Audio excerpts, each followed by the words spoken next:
I'd like to show you an exciting game from the women's tournament in Norway Chess 2025.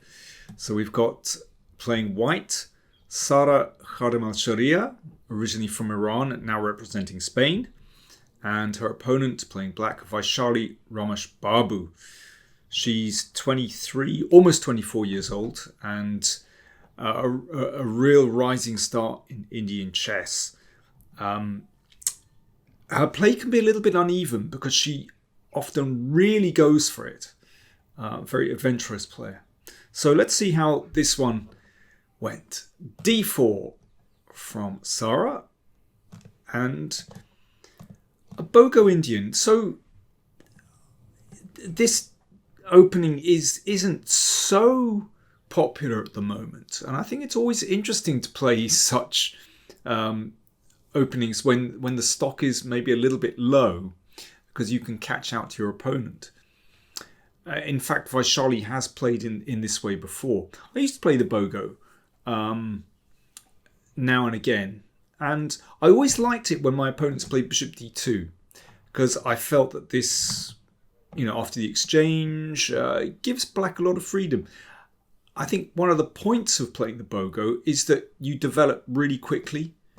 You get castled without any difficulties. My problem was that I always felt a little bit unsure when my opponents played knight d2, because I don't like to give up the two bishops. And when you're playing bishop b4, are you going to go back or are you going to take? And when you take, yes, you get in some ways compensation because you have greater control over these light squares in the middle. But I always felt a little bit uncomfortable about giving up my two bishops. But watch how Vaishali plays this. She plays it in a very modern way. Castles, a3, and now the bishop goes all the way back to e7. And the ideas behind this are really quite new. So, this looks fantastic for white. But d6, bishop e2, and knight fd7. So this has only become popular in the last 10 years. And the idea is to simply play e5. So you get this nice pawn chain. And black can get away with this because this knight actually isn't very well placed on d2. If it were on c3, then I would kind of question what black is doing. But with the knight on d2, it slightly blocks white's pieces, and black can get away with this slightly slow manoeuvring. b4 from Sara. So that's an impressive centre. But once black stakes a claim here and gets this typical pawn chain that you get from, various Indian defences, the Old Indian, the King's Indian, then black is all right, basically. So if castles, then black can take here and get some play with bishop f6. So that's why d5 was played to close the centre. So we have this absolutely typical pawn structure that you find in lots of queen's pawn openings, from the King's Indian, Old Indian, many others. And black can get away with this slightly slow start, because actually, there's already play on the queen side with a5. And as we're going to see, black is already set up to play f5 very quickly, which has its pros and cons, by the way. Bishop b2 and c6. Castles, an exchange on d5. Now, white could be ready to exchange here and play bishop c3 and start queenside play. So that's why Vaishali exchanged. She was playing this very quickly, whereas Sara was spending more time. So it's quite clear that Vaishali was still in her preparation. and knight b6. So that knight finds quite a stable square. Those squares aren't protected by a pawn, so there could be a possibility to come in later. But basically just clears the path for this bishop as well. And f5. So before white can set up play on the c-file, then Vaishali strikes out with this typical move f5. And now we can see another point to having the knight on b6. The e4 pawn is being undermined, or I should say the d5 pawn is undermined because black is going to exchange off the e4 pawn, and then d5 looks a little bit vulnerable. But this is always double-edged when one side advances the f pawn. I mean, you get this very often, for example, in Sicilian positions, in the Kalashnikov, where often f5 is a bit too much because it can weaken the king. So a very double-edged situation. Queen a5. Okay, putting some pressure on the knight on b6 looks reasonable. And the knight develops. Yeah, that knight doing nothing on b8. E takes f5. And knight f6. So for a moment, white is a pawn up, but both these pawns are attacked. And here, Sarah thought for over 16 minutes and dropped back with the queen. What I'd like to do is come back to this position after the game, after I've shown the whole game. Queen a2, that's in line with the king. It's an interesting idea, so that knight e5 and then a discovered check with d6 is threatened. So that's why Vaishali just stepped out of the way. Yeah, instead, bishop takes f5, knight e5 would be a problem. D takes, d6 check. So the king steps into the corner. And bishop c4, so you can see that the bishop protects that pawn. So two pieces defending and two pieces attacking. Bishop takes f5. Well, we should kind of take stock of what's going on. We've had 19 moves. We're definitely out of the opening and the middle game begins. I think in this case, f5 looks to have had a good outcome. This pawn is isolated. There's pressure, and black's piece is looking pretty good, and there's perhaps potential to play on the f-file. Bishop looks really nice on this diagonal. It's not exactly clear where white's play is coming from. It's certainly annoying that that knight has the bishop in its sights, so that's why bishop b3 was played. But queen d7, you can see black is really well coordinated here, and those pawns do a very good job of just shutting out white's pieces, actually. You can see these bishops aren't really doing much. Likewise, this knight can't get into the game via d4.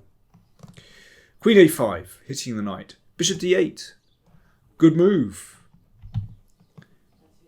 Protecting the knight. Looks very nice.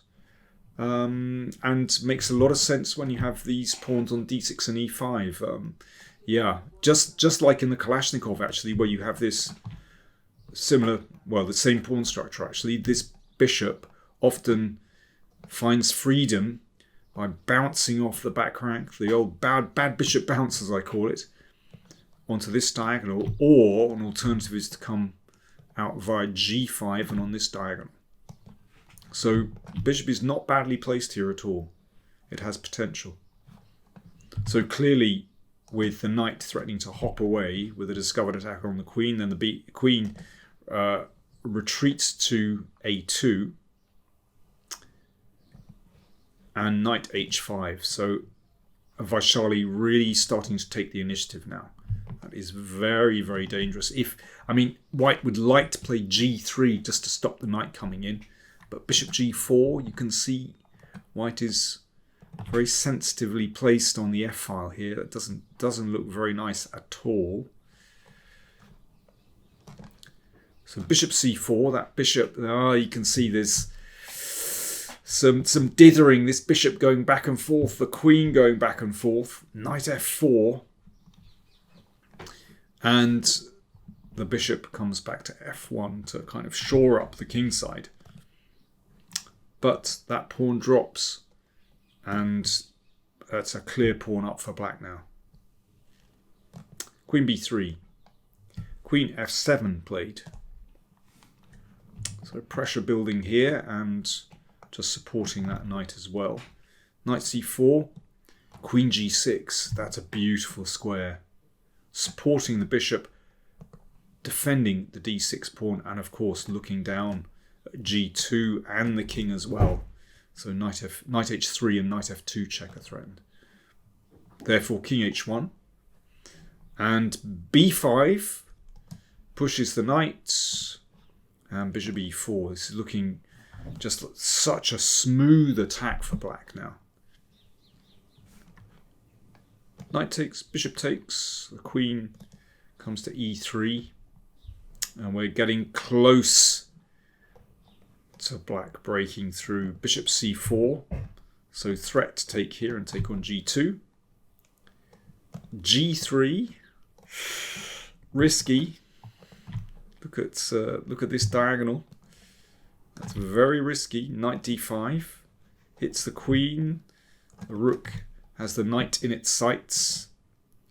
Bishop takes, rook takes, and queen e4. There we go.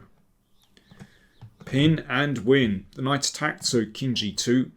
And there we go. Bishop b6. It's a classic bad bishop bounce that we see in the Kalashnikov. But you see it in lots of positions with this particular pawn structure. In this case, well, it's a Bogo Indian, but we see it in the King's Indian and the Old Indian as well. Essentially, white cannot break out of this pin. Rook d1 was played in the game. I'll show you that in a second. Let's just look at a couple of alternatives. First of all, rook e1. That could be met by queen c2. And f2 is caving in. Okay, what about queen b3? Just waiting. Okay, now we're going to see what one of the threats is, and that's bishop e3. So there's a problem here. If that's taken, problem for white, that is, then there's a nice knight fork, check, and then the knight takes the rook, and that's dropping. And if queen d1, this is really attractive. So the queen defends the knight, and bishop takes f2.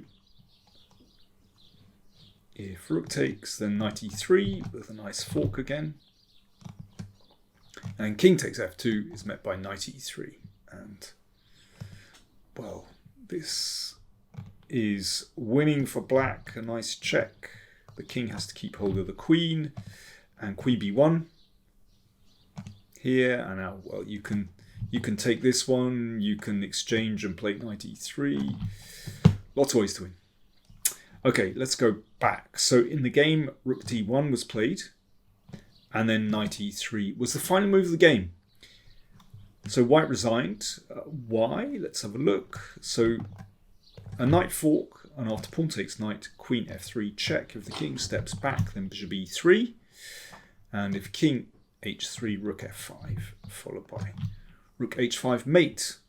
A nice clean kill, and you can see this final position really demonstrates perfectly the triumph of the attack on the f-file.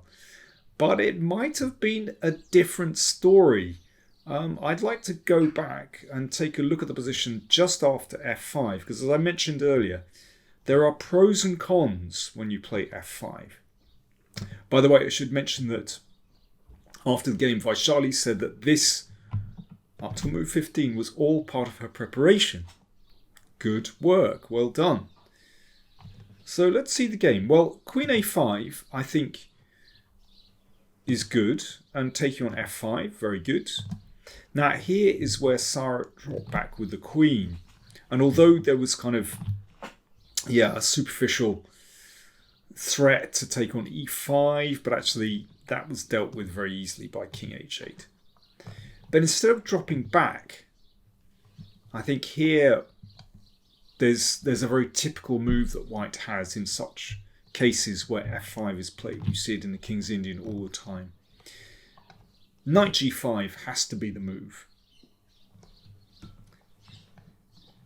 So the knight just wants to throw itself in on e6, and this is a real spanner in the works because, well, let's have a look at a couple of things. So, for example, knight f takes d5, and then knight e6. So that has to be taken. So bishop takes, pawn takes. Now, sometimes white just has to give up this pawn. But you see, in getting rid of that light squared bishop, it means that this bishop suddenly becomes a really powerful piece. And it's not so easy to take back that pawn. You know, you have to remember that the queen has pressure here. The rook is looking good on the semi-open file. So, for example, knight f4. That hits the bishop, fair enough. Drops back to f1, that's nice and secure. So the king is well protected. And after, let's say, knight takes e6, knight c4. Now this is very dangerous. Without that light squared bishop, then there is real potential to get a very nice pin on that diagonal. So, you know, black is under pressure there. Or, well, this is a better move, bishop g5. So the bad bishop bounce. It's not, or the breakout bishop, as I call it in the Kalashnikov. That's a better way to play. Nevertheless, after black gives up both bishops, then white must have decent play here. It's just a very unclear position, but you can see that, you know, that pawn is now a little bit sensitive. It's not going to be so easy to capture that pawn when there's threats here. It's just a very unclear position. You know, black has play as well on the f file, and it's a nice knight. But in any case, knight g5, I think, is the move that just has to be played to put pressure on black. And somehow, you know, you're fighting for the initiative here. Now, let's just give a quick look at the standings in the women's tournament. Actually, out in the lead is another Indian player, Humpy Koneru, who is in first place with 8.5. Then Anna Muzichuk from Ukraine, 8 points. Vaishali actually is having a bit of a rough time, but she's bounced up to, she has 6.5 points. Ju Wenjun, world champion, has 7. By the way, in the Open tournament, there were 3 draws in the classical games yesterday. I mean, it was a tough, tense day.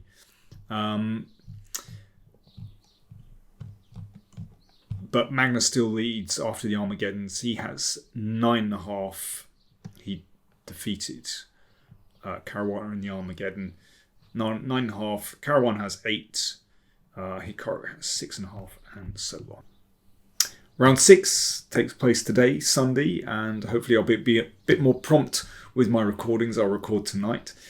And don't forget that my Chessable courses, the Sicilian Kalashnikov and Anti-Sicilians for Black, are both on sale till the end of the weekend. So if you want to grab yourself a bargain, now is the time to get one of those courses, or even both. Thanks for watching.